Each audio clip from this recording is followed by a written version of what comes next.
In our headlines on this Monday, January 19th, here in South Korea. The leaders of South Korea and Italy sit down for bilateral talks here in Seoul earlier today and agreed to advance partnership in AI, aerospace, chips and critical minerals. Meanwhile, in a recent editorial, American daily The Washington Post calls North Korea a nuclear power and claims that denuclearization is no longer a viable reality. Elsewhere, EU ambassadors sit down for an emergency meeting this past Sunday following the Trump administration's threat of tariffs on 8 NATO nations that sent soldiers to Greenland. President Lee Jae-myung and his Italian counterpart Giorgia Meloni were at the Blue House earlier on this Monday to address broader economic partnership as well as peace on the Korean Peninsula and beyond. Our Yoon Jung-min starts us off. The talks were centered on bolstering key cooperation, as Italian Prime Minister Giorgia Meloni was welcomed by President Lee Jae-myung at the Blue House. 이탈리아 총리로서는 19년 만에 우리 대한민국을 방문해 주신 것인데 대한민국 국민들 입장에서는 우리 총리님의 방문을 많은 기대감을 가지고 After Lee called Italy an old friend, the sentiment of the bond and friendship was mirrored by the Italian leader. Geographically, we are very far apart, but Italy and Korea have a lot in common. The leaders announced a joint statement on Monday, bolstering their strategic partnership in fields such as AI, aerospace, and semiconductors, as well as critical minerals through the multilateral minerals security partnership. 국가의 미래가 달린 과학 분야의 협력이 더욱 확대될 것입니다. 교육 분야의 협력은 양국의 경제 규모와 브랜드 파워에 걸맞는 수준으로 더욱 확대될 것입니다. We should put more efforts into raising productivity and achieving economic development. Above all, we agreed to do our best for the industry and the economy as a whole. As to regional and global peace, the joint statement stated their commitment to the complete denuclearization of the Korean Peninsula, as well as Korea's partnership with the G7. 한국과 이탈리아는 국제 무대에서 가치를 공유하며 글로벌 도전에 공동 대응하고 있는 우방 국가입니다. 한반도 긴장 완화를 넘어 세계적인 평화의 가치를 함께 수호해 나갈 것입니다. Korea is the most important partner for the G7. The war in Ukraine is very dangerous to the security in Europe and the Indo-Pacific. We will continue to cooperate with a new cooperation on a global level.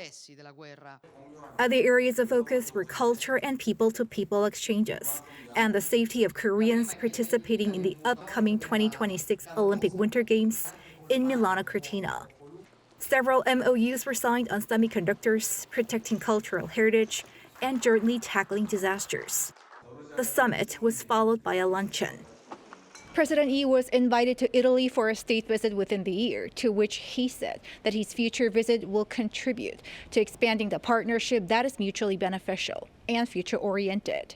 Yoon Jung-min, Arirang News. Meanwhile, in a recent editorial, American daily The Washington Post called North Korea a nuclear power and claimed that denuclearization is no longer a viable reality. Our defense correspondent Kim Bo-kyung covers this claim and more. Though the Trump administration hates to say it out loud, it already knows that denuclearization of the peninsula is no longer an option. This is what a piece from the editorial board of The Washington Post said on Sunday.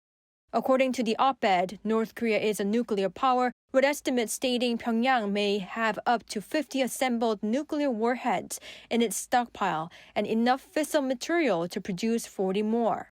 While citing an International Atomic Energy Agency report last June that the reclusive regime's nuclear test site at Punggye-ri remains prepared to implement a nuclear test on short notice, which South Korea's intelligence agency confirmed in November, the newspaper used this to back its view that it is time to recognize North Korea as a nuclear power.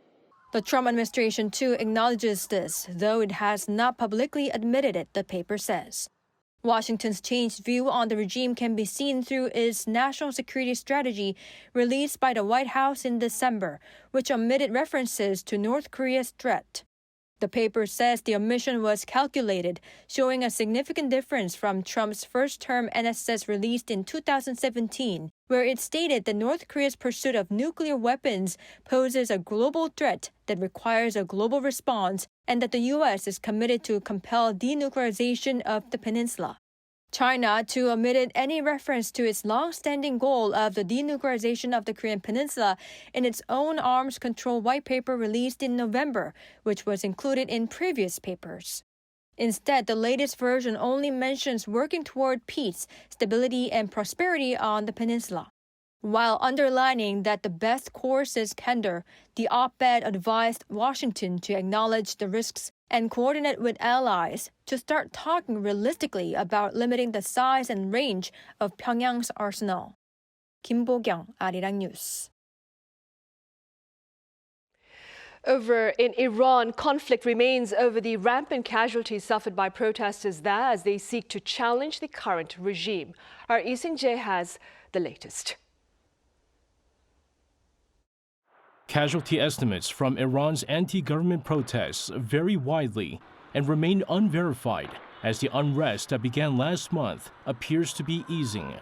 A report in the British newspaper The Sunday Times says between 16,500 and 18,000 people may have been killed, citing information from local doctors, with as many as 330,000 injured. Iranian authorities have not confirmed those figures. However, an Iranian official told Reuters that about 5,000 deaths have been confirmed, including roughly 500 security personnel. The U.S.-based human rights activist news agency estimates at least 3,308 deaths so far, saying arrests have exceeded 24,000, while thousands of additional cases remain under review. Iranian leaders, including Supreme Leader Ayatollah Sayyid al-Khamenei, blamed the violence on foreign interference, accusing the United States and Israel of inciting unrest.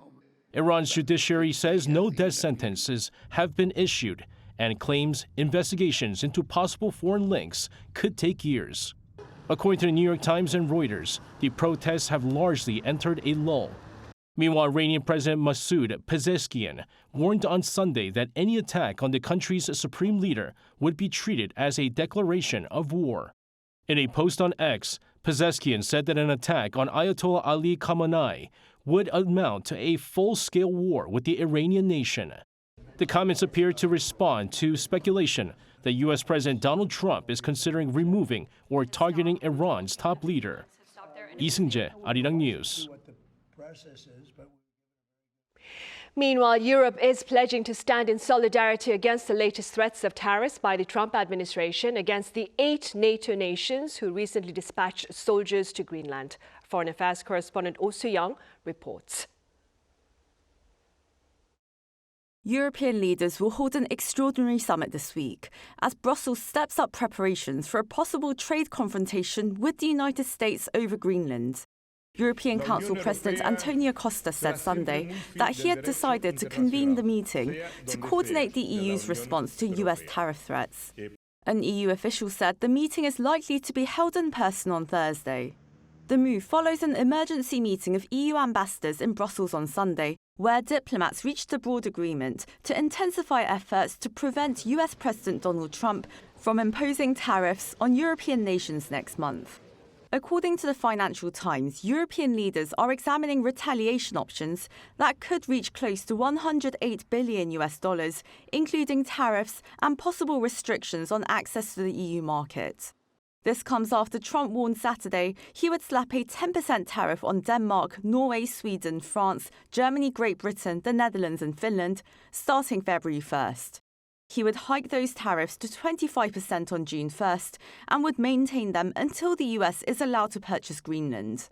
Italy's Prime Minister Giorgia Meloni said Sunday that the US tariff threat was a mistake, while the Netherlands Foreign Minister called it blackmail. This is not how allies should treat each other, and in that sense, I understand the word blackmail. Yes, absolutely. We have until February 1st to really present a united front to make it clear that we do not find this acceptable. France and Germany have also taken a firm line, with Paris proposing that the EU examine all available countermeasures, including the bloc's anti-coercion instrument, adopted in 2023 to respond to political pressure exerted through trade. EU Commission President Ursula von der Leyen said Sunday that the EU and Britain stand firm in their commitment to uphold the sovereignty of Greenland and Denmark. In her post on X, she says she discussed the developments with NATO Secretary-General Mark Rutte, along with the leaders of Britain, France, Germany and Italy. Concerns are growing for the future of the transatlantic alliance. This has become a matter between Europe and the United States. This has become a matter of the future of NATO, but also about the solidarity within the European Union. This is probably like the worst crisis in Danish foreign policy since the Second World War. Even amid the criticism, US Treasury Secretary Scott Bessent claimed on Sunday that Europeans project weakness while the US projects strength, and that the US needs Greenland to prevent war. With President Donald Trump expected to attend the World Economic Forum in Davos on Wednesday, the coming days will be decisive for Europe's next move. Oh Soo-young, Arirang News. And as you just heard, in Switzerland today, the World Economic Forum begins with global leaders, corporate executives, tech pioneers, and many more partaking in the annual event that is set to witness a prominent U.S. presence. Our Park Jun-han reports. The World Economic Forum's annual meeting will take place starting Monday in Davos, Switzerland. The forum, which runs until Friday under the theme A Spirit of Dialogue, focuses on how leaders can work together in a world marked by growing competition, weakened alliances, and rising geopolitical tensions. It brings together leaders of governments, business, civil society, and academia to tackle pressing global challenges through public-private cooperation.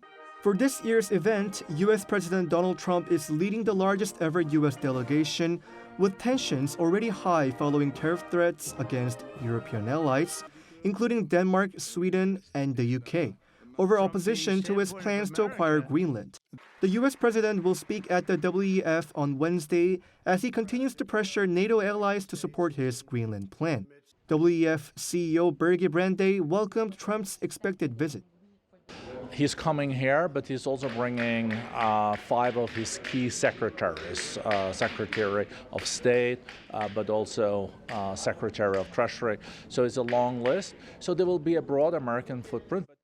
South Korea's Trade Minister Yo Han-gu will attend the forum, where he will actively participate in discussions on restoring the global multilateral order and revitalizing trade and investment conditions. Yo is set to engage in talks with major global companies and will attend the WTO Informal Trade Ministers meeting. The WEF said more than 3,000 delegates from over 130 countries will attend this year's forum, including 64 heads of state and government, particularly from emerging economies. Park Jun-han, Arirang News.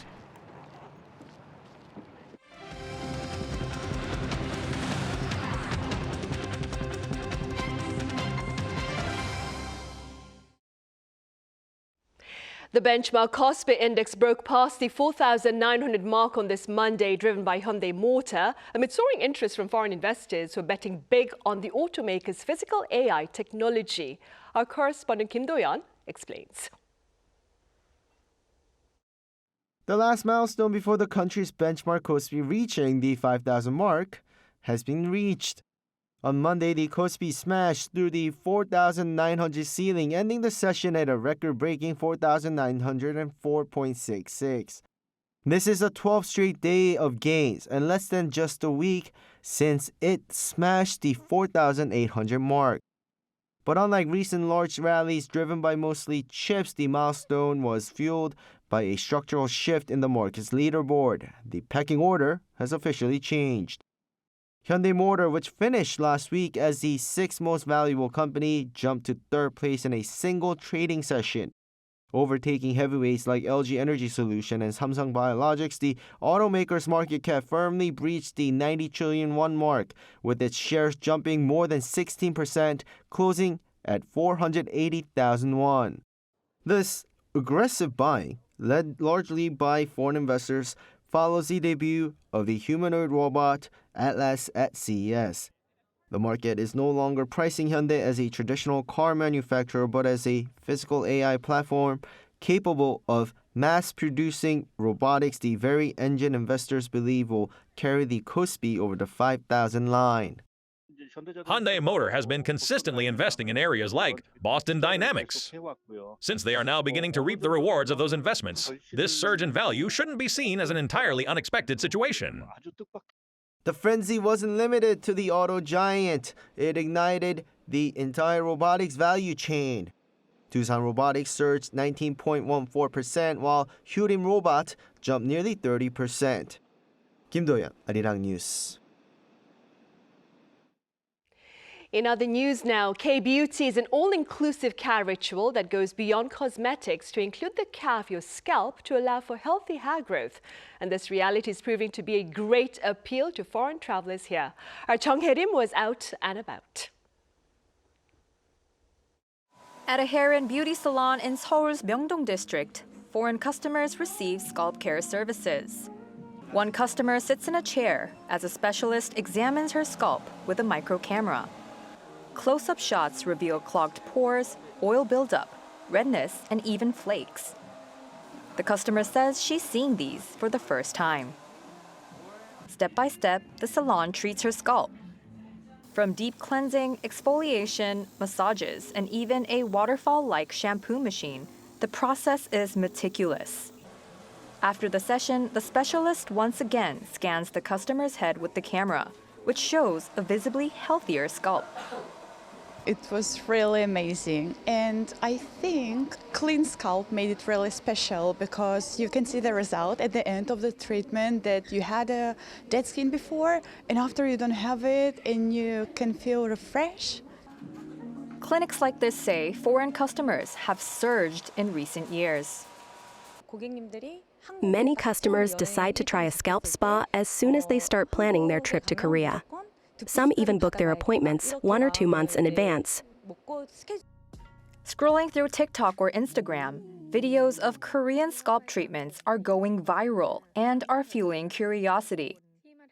Hair salon managers say this was driven by Korean specialties. Foreign customers really appreciate how thorough the treatments are in Korea, especially the hands-on techniques. Unlike many places abroad, scalp diagnosis and consultation are included in one session. According to data from KoreaTrip, a Korean travel platform for foreign visitors, spending on case scalp care services from January to November rose 219% year-on-year in 2025. The boom is being led by visitors from Western countries, who account for 58% of total bookings. I was just thinking when I was getting the treatment done, I need to text my friends to look into doing something like this, because I feel like in the United States we don't have as much information about taking care of your scalp and hair. What was once considered as a niche beauty service is becoming a must-try experience for foreign visitors to Korea. As K-beauty continues to evolve, scalp care is emerging as Korea's next global export. Chung Hae-rim, Arirang News. Meanwhile, Korea's Taekwondo is looking at a possible inter-Korean inscription on UNESCO's list of intangible cultural heritage. According to the Korea Heritage Service, plans are underway to submit a joint application in March. North Korea filed its own application for Taekwondo in March 2024, which is reportedly under review. A successful joint inscription would mark the second time the two Koreas have registered together an item on UNESCO's list of such heritage, following Shirim, the traditional Korean wrestling, which was added in the year 2018. Also, on the cultural front, choreographers from the Seoul Metropolitan Dance Theatre's Wondanso Ilmu have been nominated for Outstanding Choreographer at New York Dance and Performance Awards. Chung Hae-jin, Kim Sung-hoon and Kim Jae-deok have been named as a team for the award, which will be announced on Tuesday. This marks the first time that Korean choreographers have been nominated for a work produced by a state-funded national dance company in the award's over 40-year history.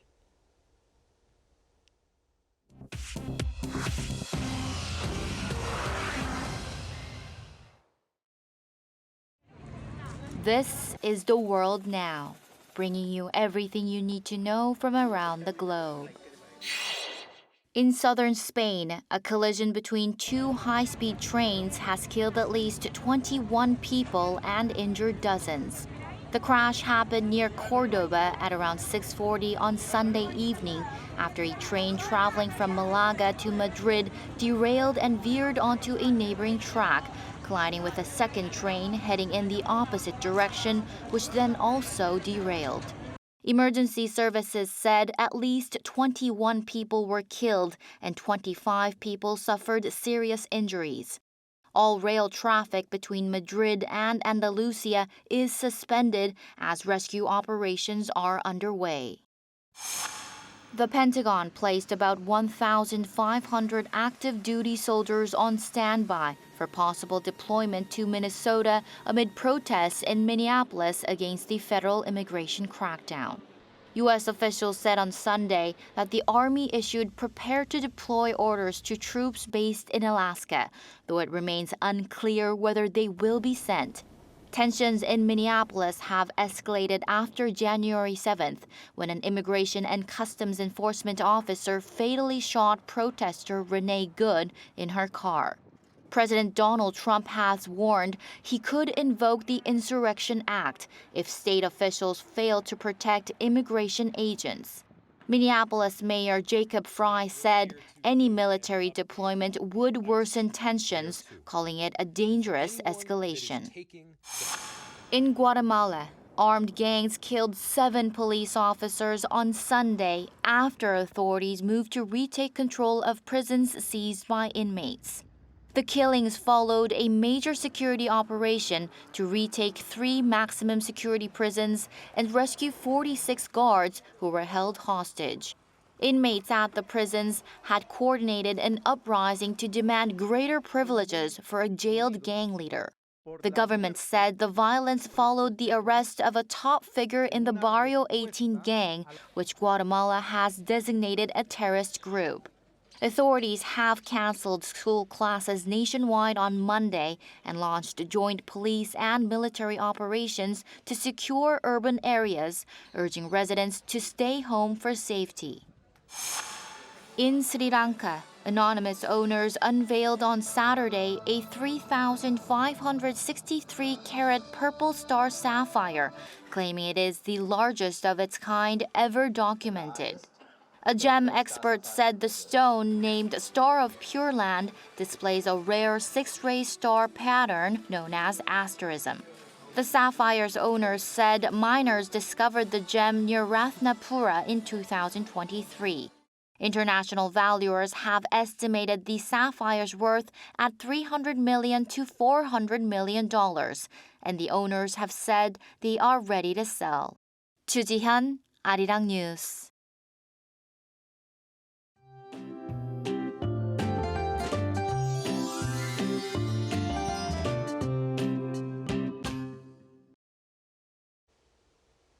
Even though rain and snow clouds have moved away, they'll be replaced by a fierce cold snap. From 9 p.m. tonight, cold wave warnings and advisories will be issued for central areas, the Jeollado provinces, and parts of Gyeongsang-buk-do province.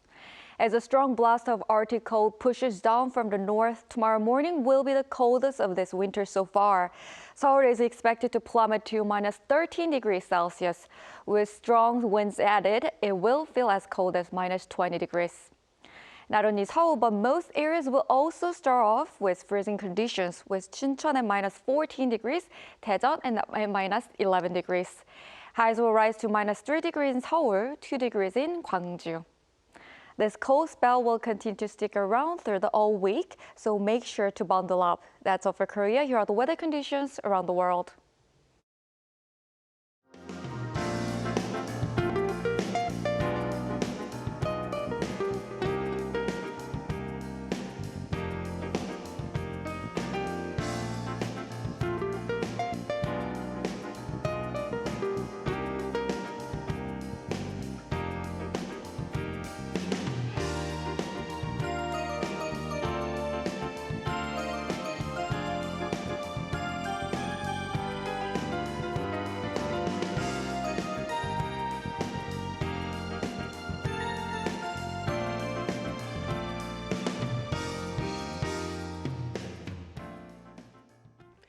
Those are the headlines at this hour here in South Korea. Coming up right after this break is our daily panel session, and today we touch upon the most recent events with regard to North Korea amid South Korea's hopes for peace and productive dialogue on the Korean Peninsula.